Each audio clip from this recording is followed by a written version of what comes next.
நமச்சிவாய. அன்பு நேயர்களே, அனைவருக்கும் வணக்கம். நாம் இப்பொழுது முக்கியமான பெயர்ச்சியான நம்ம சுக்கிர பகவான் தாங்க அந்த பெயர்ச்சியை பற்றி பார்க்க போறோம். சுக்கிர பகவான் பெயர்ச்சி எதுக்குங்க நீங்க யோசிக்கலாம். ஏன்னா சுக்கிர பகவான் தான் அதாவது தேவகுரு அசுரகுரு. ஏன்னா கிரகத்துல பார்த்தீங்கன்னா சுபகிரகம் ஒரு குரூப், அசுர குரூப்னு ஒரு குரூப் இருக்கு. அதுல அசுர கிரகத்துக்கு அசுரகுருன்னு சொல்லுவாங்க. அவர் தான் சுக்கிர பகவான். அவர் தான் வந்து அந்த கிரகத்துக்கு தலைவர். சரிங்களா? சுக்கிர பயிற்சி எதுங்க நம்ம பார்க்கணும்னா, சுக்கிரன் நல்லா இருந்தா தாங்க நம்மளோட குடும்ப வாழ்க்கை, நம்ம வந்து திருமணம் ஆகிறது, பிளஸ் வந்து பார்த்தீங்கன்னா உங்களுக்கு வாகன யோகம். ஏன்னா வாகனத்தை குறிக்கக்கூடியது சுக்கிரன். பிளஸ் வந்து ஆடம்பர மாளிகை, வீடு வாங்கணும், இல்ல அதிக ஆபரணங்கள், தங்க நகைகள் சேரணும்னா சுக்கிரன் நம்ம ஜாதகத்திலயோ இல்ல சுக்கிரன் பெயர்ச்சி வந்து இப்போ ரொம்ப ரொம்ப ரொம்ப முக்கியமானது.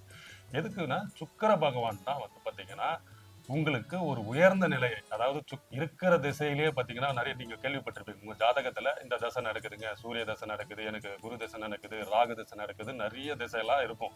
நம்ம ஜனனகால ஜாதகத்துல எடுத்து பாத்தீங்கன்னா நீங்க ஜோசியர்கிட்ட போறீங்க, ஏதோ ஜாதகம் பார்க்கணும், இல்ல கல்யாணம் பார்க்கணும், கல்யாணம் பண்ணணும்னு நீங்க போனீங்க, இல்ல வீடு கட்டணும்னு எங்க போனீங்கன்னாலும் ஒரு ஜாதகத்தார்கிட்டயோ ஜோசியர்கிட்டயோ நீங்க போனீங்கன்னா அவர் முதல் உங்க ஜாதகத்தை வாங்கி பார்த்துட்டு, உங்க ராசி கட்டத்தை பார்த்துட்டு, நீங்க எந்த லக்னத்துல பிறந்திருக்கீங்க, எந்த ராசியில பிறந்திருக்கீங்க பார்த்துட்டு என்ன தசை நடக்குதுன்னு பார்ப்பாங்க. தசைன்னா என்னங்க, அதுதான் வந்து இந்த தசை உங்களுக்கு நல்லது கொடுக்குமா, கெட்டது கொடுக்குமா, கல்யாணத்தை பண்ணி வைக்குமா, இல்ல வீடு வாங்குறதுக்கான யோகம் இருக்குமான்றது அந்த தசை தான் ஒவ்வொரு தனி மனிதனுக்கான ஜாதகத்துல முக்கியமானது. ஏன்னா நார்மலா பெயர்ச்சி ஆகிற எல்லாமே வந்து கோச்சார பிரகாரம். கோச்சாரன்றதுனா கரண்ட்ல ஒரு பெயர்ச்சி நடக்கிறதெல்லாம் பாத்தீங்கன்னா இருக்கிறது. ஆனா உங்க ஜாதகத்துல உங்க ஜாதக கட்டத்துல பாத்தீங்கன்னா ராசி கட்டம் இருக்கும், லக்னம், அதுல இருந்து சூரியன் இருப்பாங்க, சுக்கிரன், எல்லா கிரகமும் இருக்கும். ஒரு கட்டத்திலயும் ஒரு சுக்கிரன் இருப்பாரு. சுக்கிரன் இருக்கிற இடத்தை வச்சுதான் உங்களுக்கு இந்த சுக்கிர தசை எப்படி நடக்கும், எப்ப வரும், அதனால உங்களுக்கு என்னென்ன யோகங்கள் வரும், அதுல என்னென்ன நன்மை தீமைகள், நாட் ஒன்லி சுக்கிர தசைங்க, எல்லா திசையிலுமே ஒரு கிரகம்னு இருந்தா எல்லா கிரகமும் நன்மையும் செய்யும், எல்லா கிரகமும் தீமையும் செய்யுன்ற அடிப்படையில அவங்க இருக்கிற இடத்த வச்சுதான் அதனோட நன்மை தீமை பலன்கள் இருக்கு. மெயினா இந்த சுக்கிர பகவானுக்கு தான் அதிகபட்ச தசை. என்னன்னா எல்லாருக்குமே ஒரு கால அளவுகோல் இருக்கு. சூரிய தசை தான் பாத்தீங்கன்னா அவர் தான் எல்லா கிரகத்துக்குமே ராஜா, கடவுள், தலைவர்ன்றாங்க. ஏன்னா அவருக்கே 6 வருஷம் தான் தசை நடக்கும்.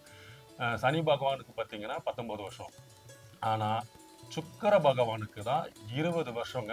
கொஞ்சம் நெஞ்சம் இல்லைங்க, 20 வருஷம் அதிகபட்சமா தசை நடக்கிறதுக்கு வந்து சுக்கிர தசை தான் ரொம்ப ரொம்ப. ஏன்னா ஒருத்தர் நிறைய பேர் நீங்க கேள்விப்பட்டிருப்பீங்க, பா அவனுக்கு என்னப்பா ராஜா மாதிரி இருக்கான்ப்பா, அவனுக்கு என்னப்பா திடீர்னு பார்ப்பாங்க, என்னப்பா அவன் கொஞ்ச நாளா பார்த்தோம் ஆளே இல்லை, திடீர்னு வந்து பாத்தீங்கன்னா ஒரு கார்ல போறான், டம்முன்னு BMW போறான், அவனுக்கு நம்ம சுக்கிர தசை அடிக்குதுப்பான்னு நார்மலா சொல்லுவாங்க. ஏன்னா சுக்கிர தசைன்றவங்க அந்த மாதிரி அள்ளி கொடுத்துட்டு போயிட்டே இருப்பாருங்க. ஏன்னா 20 வருஷம் நடக்கக்கூடிய தசை.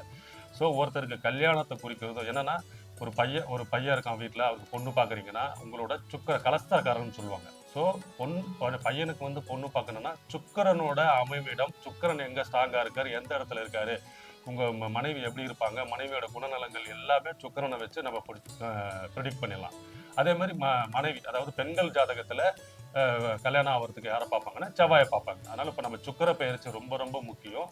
இந்த சுக்கிர பெயர்ச்சி பார்த்தீங்கன்னா இந்த வருஷம் 2026 பிப்ரவரி மாசம் கரெக்டா 5ஆம் தேதியிலிருந்து மார்ச் 1 மகர வீட்டிலிருந்து கும்ப வீட்டிற்கு பெயர்ச்சரிகிறார். மகர ராசி நேயர்களே, உங்களுக்கு இந்த நட்சத்திரம் வராங்க.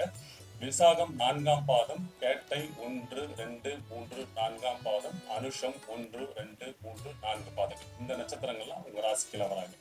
மகர ராசி நேயர்களே, உங்களுக்கு வந்து நீங்க வந்து பாத்தீங்கன்னா உழைப்புக்கு பேர் போனவர்கள், கடின உழைப்பாளி. உங்க ராசி அதிபதி தான் பாத்தீங்கன்னா சனீஸ்வரன், சனி பகவான். உங்க ராசியோட அதிபதி சனி பகவான். உங்க ராசியில தான் வந்து செவ்வாய் பகவான் உச்சமாகறாரு. செவ்வாய் பகவான் யாருங்க, அவர் தாங்க வந்து நிலக்காரகர், அதாவது வேகம். அவரே வந்து உங்க ராசியில தான் உச்சமாகறாரு. அதாவது மகர ராசி நேயர்களே, உங்களுக்கு வந்து வேலை அமைப்பு, தொழில் எல்லாமே உங்களுக்கு சிறப்பா இருக்கும்.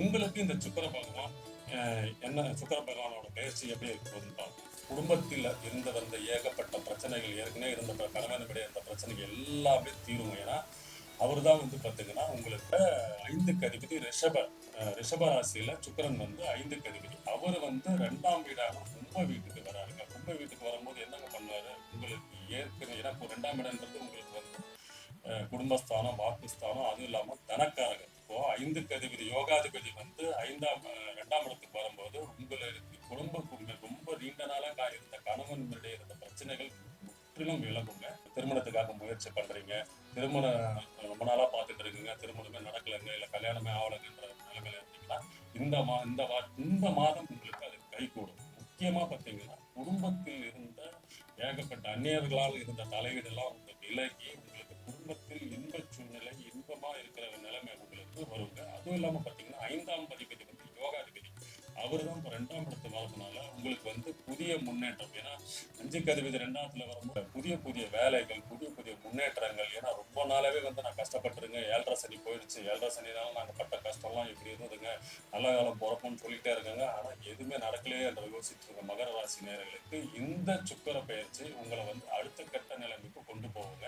ஸோ சுக்கிரன் வந்து 7ஆம் பார்வையா உங்களோட 8ஆம் இடத்தை சிம்ம வீடை பார்க்குறாரு. ஸோ சிம்ம வீடை பார்க்கும்போது உங்களுக்கு என்ன ஆகும்னா, திடீர் பண யோகம், திடீர் அதிர்ஷ்டம், திடீர் வந்து உங்களுக்கு பார்த்தீங்கன்னா லாட்டரி சீட்ல ஏதாவது நீங்க வாங்குறீங்கன்னா அந்த அதிர்ஷ்டம்லாம் உங்களுக்கு வரும். இல்லைன்னா யாரும் எப்பவுமே நீங்க கொடுத்து வச்சிருப்பீங்க ஒரு கடன், இல்ல வரவே வராதுன்னு நினைச்சிட்டு இருப்பீங்க, இல்ல அது வருமா வரல, சரிப்பா அது வராகட்டி போட்டோம் அப்படின்ற மாதிரி நினைச்சிருந்த கடன்லாம் வந்து உங்களை வந்து இல்லப்பா இந்தாங்க ரொம்ப நாளா உங்களுக்கு கொடுக்கணும்னு நினைச்சேன் அப்படின்னு வந்து உங்க கையை கொடுத்துட்டு போவாங்க. ஸோ வராத கடன்கள்லாம் தீரும். திடீர் வேலை மாற்றம், திடீர் முன்னேற்றம், திடீர் அதிர்ஷ்டம். நீங்க ஏதோ ஒரு பிளான் பண்ணி வச்சிருப்பீங்க, சரி இப்ப ஸ்டார்ட் பண்ணா நடக்குமான்றது அதை நடைமுறைப்படுத்தி செயல்படுத்திடுவீங்க. ஸோ இந்த மாதம் உங்களுக்கு வந்து பார்த்தீங்கன்னா அனைத்து செல்வங்கள், முக்கியமா வந்து குடும்பத்தில் இருந்து வந்த பிரச்சனைகள் முக்கியமா தீருங்க. அதுதாங்க ரொம்ப முக்கியம். நம்ம வந்து வேலைக்கு போறவங்க, டிராவல் பண்ணிட்டு போறவங்க எல்லாம் போயிட்டு வரோம், வீட்டுக்கு வந்தவொடனே ஒரு அமைதியான சூழ்நிலையிலே இல்லாம இருந்துட்டீங்க ரொம்ப காலமாக, ரொம்ப வருஷமாக. ஏன்னா ஏற்கனவே 7.5 சனி இருந்து உங்களை படாத பாடுபடுத்தி இருந்தது. இந்த நிலைமையை இந்த சுக்கிரன், ஏன்னா ராகு பகவான் ஆல்ரெடி கும்பத்திலே இருக்காரு. கும்பத்திலே இருக்கும்போது அவரு குடும்ப ஸ்தானமான ராகு பகவான் கும்பத்துல இருக்கும்போது ஏற்கனவே சின்ன பிரச்சனைகளும் பெரிய பிரச்சனையை உதவி பண்ணியிருந்த நிலைமையை வந்து இந்த சுக்கிர பகவான் ஏற்கனவே புதன் 3ஆம் தேதி வந்துட்டார். சரிங்களா? சூரிய பகவான் உங்களுக்கு 5ஆம் தேதி வராருங்க. உங்க ராசியில உச்சம் வரக்கூடிய செவ்வாயும் உங்களுக்கு வந்து 24ஆம் தேதி 2ஆம் வீடான கும்ப வீட்டுக்கு வராரு. ஸோ இந்த கிரகங்கள் அடிப்படையில உங்க 5ஆம் அதிபதி யோகாதிபதி 2ஆம் வீட்டுக்கு வர்றதை பற்றியும், அதுவும் இல்லாம பாத்தீங்கன்னா இவர் வந்து 7ஆம் பார்வையா உங்களோட 8ஆம் வீட்டை பார்க்கும்போது உங்களுக்கு திடீர் அதிர்ஷ்டம், யோகம், பணவரவு. முக்கியமா பாத்தீங்கன்னா ரொம்ப நாளாவே நீங்க வந்து தேக்கி வச்சிருந்த இந்த ப்ராஜெக்டை பண்ணவே முடியலங்க, பண்ணுனா நம்மளுக்கு கிளிக் ஆயிடும், ஆனா வந்து எனக்கு ஒரு இன்வெஸ்ட்மெண்ட் வேணும். ஏன்னா நிறைய பேர் நீங்க அப்ரோச் பண்ணியிருந்திருப்பீங்க, அவங்கலாம் வந்து இல்லைங்க பார்க்கலாம் அப்புறம் யோசிக்கலாம் அப்படின்றதெல்லாம் தடையில இருந்திருக்கும். அவங்க இப்போ கால் பண்ணி என்னங்க சார் ஏதோ ஒரு ப்ராஜெக்ட் சொல்லியிருந்தீங்களே அதை நம்ம ஸ்டார்ட் பண்ணலாமா, நான் இன்வெஸ்ட் பண்றேன்.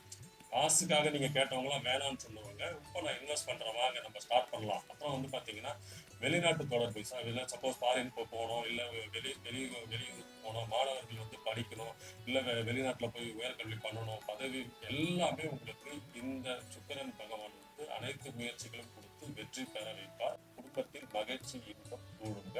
வாழ்க வளமுடன்.